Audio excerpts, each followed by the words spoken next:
Friends come into your life for a season, a reason, or a lifetime. And so I think friendships, just like relationships, can run their course, and it doesn't have to be like a dramatic kind of falling out. Hey guys, it's Kirbie. Welcome back to Pretty Unfiltered. Today, my guest is one of the stars of The Honor List. She is a producer. It's Meghan Rienks. Hello! Welcome, my little chariot. I'm so good. We became fast friends in the makeup room, okay? So, like, we're basically best friends now. But Meghan is here. She is promoting The Honor List. This is actually Popsugar's first debut film, Popsugar Films. We're really excited about it, so welcome to the fam. Yeah, thank you. I love it here. And we're producing this in partnership with Studio L and Zoe Saldana, so we have some big names backing us up. It's crazy. Hello, are you pinching yourself? Constantly. The entire time I was like, I feel like I'm on Punk'd. Where's Ashton? Yeah. Why don't you tell anybody that isn't familiar with The Honor List what it's about? Yeah, so The Honor List is about 4 friends, and they basically have kind of a falling out, and we flash forward to some years later, and it's them coming back together for this reason and completing a bucket list, which is based off of the fact that my best friend and I made a bucket list our freshman year of high school to complete before the end of our senior year. We did nothing on it, and so I got to like relive that through the movie. So as co-creator, obviously this is loosely based on your life, right? Yeah. So tell us a little bit about that. I basically had just written an outline of a movie, kind of not like a short story way, but just like a breakdown of a film. I wrote these characters, these 4 girls, Piper, Isabella, Sophie, and Honor. And then suddenly all this time later, Isabella is Sasha Petersa, and Sophie is Karrueche Tran, and Honor is Arden Cho. I think boys get really great coming of age movies, and women get really, like, we get Mean Girls and Clueless, which are great, but they don't really have that same sort of The Spectacular Now and that kind of stuff that really has a lot of like heart of these boys coming to age and like discovering themselves. I don't feel like young women get that, and so I really wanted to write something that I would have loved any part in it. And then I partnered with Marilyn Fu, who wrote it, who it was like she was living inside my head. Suddenly the first draft I read it was like this thing that I had thought in my head, she had just was able to execute it, and it was just this, it was like a real movie. I love that. I love that you are focusing on a story that women actually want to see. Yeah. And then you have females writing it, and females working on the crew, and making sure that you have each other's back, which we'll talk about a little bit later, because I think that's like a whole thing that we got to get into.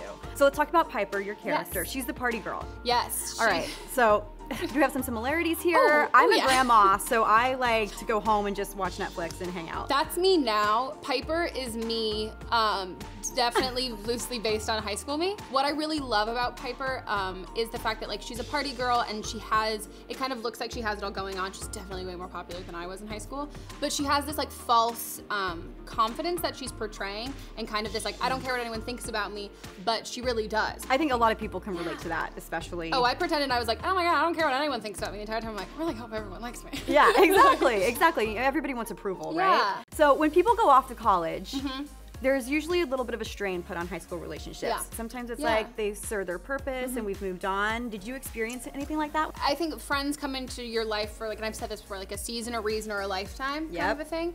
And so I think friendships, just like relationships, can run their course, and it doesn't have to be like a dramatic kind of falling out and ending. Some people can just grow apart. But I mean, for me in college, I hated college, terrible. Go to college, but I just hated it.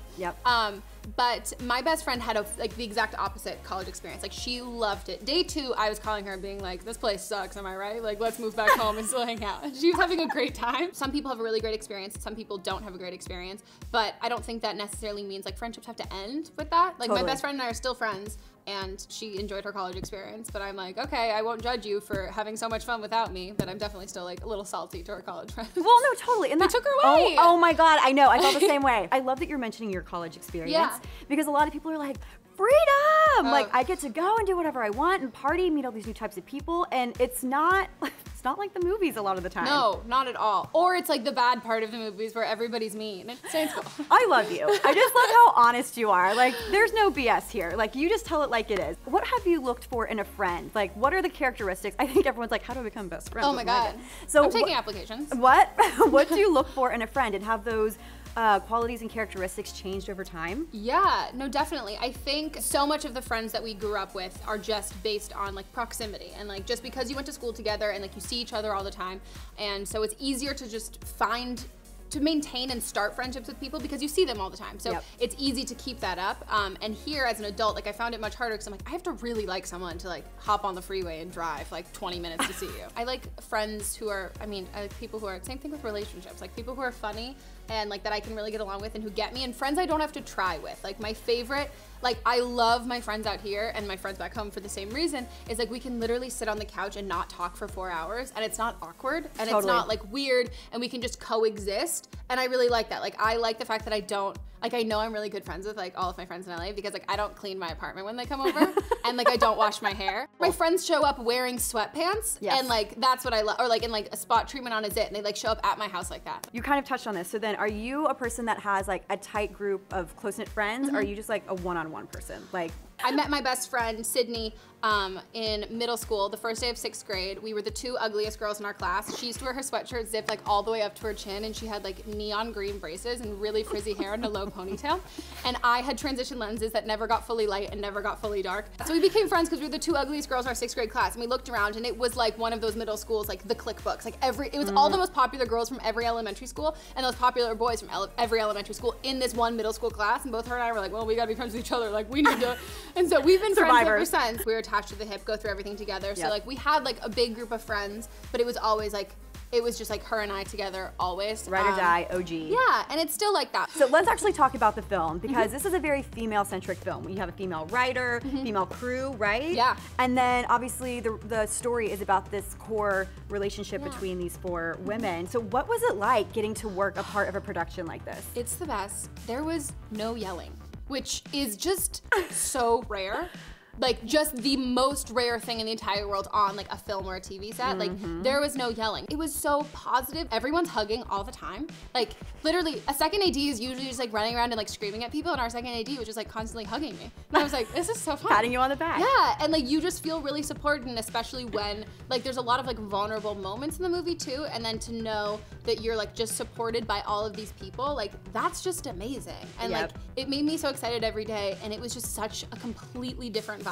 And even the men who are on set, like the crew guys and the actors, were like, this set is like so fun and so chill and so cool. So obviously this leads us to this amazing cast. Let's talk about the friendships there. Like, had you worked with any of them before? No. So we had met at rehearsals first, but we were all just kind of like testing the water with each other, like saying a joke and being like, are they gonna laugh? Like, do they like dirty jokes? Like, can I swear? Like, it was very much like 2.5 weeks of us being like, I'm just like easing us into this friendship. Like, are you into this as much as I am? So by the time we started, we're all like got along so well, we love each other, but our characters in the film aren't in the same friend group. So like on the first day of like real shooting, like at the school, we all have different friend groups, and none of us really thought about that. So we're like, oh, bye. And then Kruchi like walked by at one point. She goes, are you gonna be friends with like those, like the people that you're supposed to be friends with in the movie? Or like, are we like we're still friends, right? Yeah. And we were like, oh, we're totally still friends. She goes, okay, cool. Just like wanted to check, and like runs back to her mark. And I was like, I love that because we really got along even before we started shooting. So by the time we started shooting, we forewent having our own separate trailers. And we're like, can we just have one giant one all together? And we got an inflatable bed and like all these pillows, and we would just nap in there and that sounds like an amazing slumber party. It was so much fun. And we would pretend to be asleep when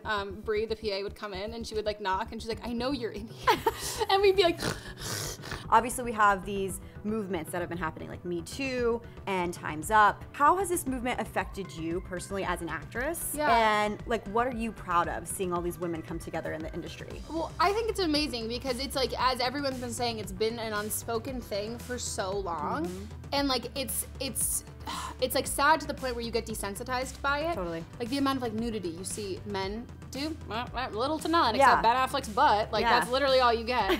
And then like women all the time. Yeah. And so I think there's so much of this has just become like an industry kind of standard. And I think it shouldn't be. And I'm so glad that people are like coming forward with all this stuff, and especially like in like pay gaps. It also doesn't just affect our industry, it affects everywhere. It's amazing how much women look out for other women. And I think like putting more women in power to do that, I think it's the only solution. So thank you for sharing that. Yeah. And using your voice. I so appreciate it. All right, so The Honor List out May 11th. Meghan, where can we see it? Our digital release is May 11th, and then DVD on May 15th. But to get more consistent updates, you can follow Honor List Movie on Instagram and Twitter and all that stuff. Or me at Meghan Rienks. For me, at Kirbie Johnson. So hit me up and let me know who you want to see on upcoming episodes, and we'll see you next time.